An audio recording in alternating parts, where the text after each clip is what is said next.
someone, hear the sound of their guitar through the wall, and still feel completely alone. In cities, dorms, and apartment buildings, people disappear into isolation while surrounded by others. The real tragedy isn't the silence, it's how easily it becomes normal. Befriending neighbors is one of the simplest yet most impactful actions young adults can take to reduce loneliness and foster real community. According to community psychology research by Unger and Weindersman, neighborly relationships provide emotional support, a sense of belonging, and even cognitive reassurances in times of stress. These small, everyday interactions, like exchanging greetings or offering help, build social capital that directly counters the isolating effects of modern day life. Many of us live near people we never speak to. Whether in apartments, dorms, or houses, Gen Z often misses out on real life community. This speech offers a practical, low-pressure way to shift that dynamic. Today, I'll explain why Gen Z is especially vulnerable to loneliness, how befriending our neighbors offer a powerful solution, and what's stopping us from acting on it. Now that we've acknowledged the invisible wall that separates us from the people closest in proximity, let's take a deeper look at what's happening behind those walls. A 2010 study found that 70% of teenagers reported feeling lonely, and those feelings don't go away with age. In fact, Gen Z has been labeled as the loneliest generation. In a 2018 Cigna study, nearly half of young adults aged 18 to 22 reported feeling lonely most of the time. And it's more than a passing feeling. The CDC reported that during the pandemic, anxiety symptoms in young adults were 3 times higher than in 2019, and depression was 4 times higher. And loneliness doesn't just affect our minds. Psychologist Juliana Holt found that people with strong social ties are 50% more likely to survive stress over time than those who are isolated. Loneliness causes a variety of health systems like a weakened immune system and high blood pressure. According to a Harvard study, 50% of lonely young adults said that in the past few weeks, no one had asked them how they were feeling in a genuine way, not a single person. My own survey echoed these findings. Over 80% of people said that loneliness affects a lot of people, and nearly half said that it is an urgent thing to help. So if loneliness is widespread, why don't we fix it? The statistics are sobering, but the good news is that the solution doesn't require sweeping reforms or grand gestures. It begins with the people already around us. What if the cure to loneliness is just one door away? Befriending neighbors isn't just about waving in the hallway, it's about building casual but consistent relationships.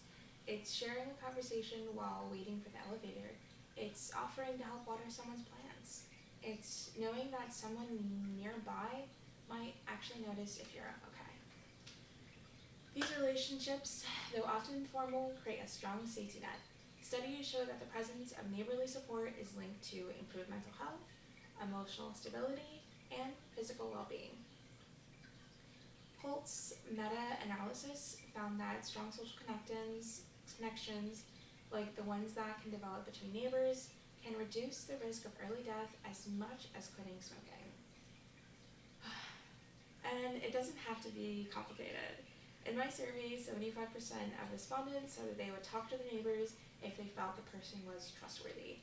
Over half said that doing so could help them feel less lonely. For me, it started with a small action, going to a building meetup, borrowing a paper for a class project, and eventually having a conversation about a neighbor's guitar after hearing it through the wall. Consistent, small moments like these can be more effective in reducing chronic loneliness than one-time deep conversations. They remind us we're not invisible. So what's stopping us? Well, knowing the solution is one thing and acting on it is another. What's holding us back? What's stopping us from doing these things and greeting our neighbors and becoming friends? Well, the biggest barrier is awkwardness. In my survey, 31% of people said it would just feel weird. And I get it, we've been conditioned to mind our business, keep our heads down, avoid small talk at all costs. There's also fear. Stories in the media about neighbors turning violent or disputes turning dangerous have made many young people feel cautious, even paranoid. In a study by O'Rourke, he writes that we're living in an era of increased distrust, where even a friendly knock can be seen as a threat. Then there's the belief that it just doesn't matter, that it's irrelevant. In fact, 50% of people I surveyed said they don't talk to neighbors because there's nothing to gain. But here's what we're actually missing: emotional safety, mutual aid, shared experiences, and sometimes even friendship. To overcome these barriers, we don't need to reinvent ourselves. We just need to start small.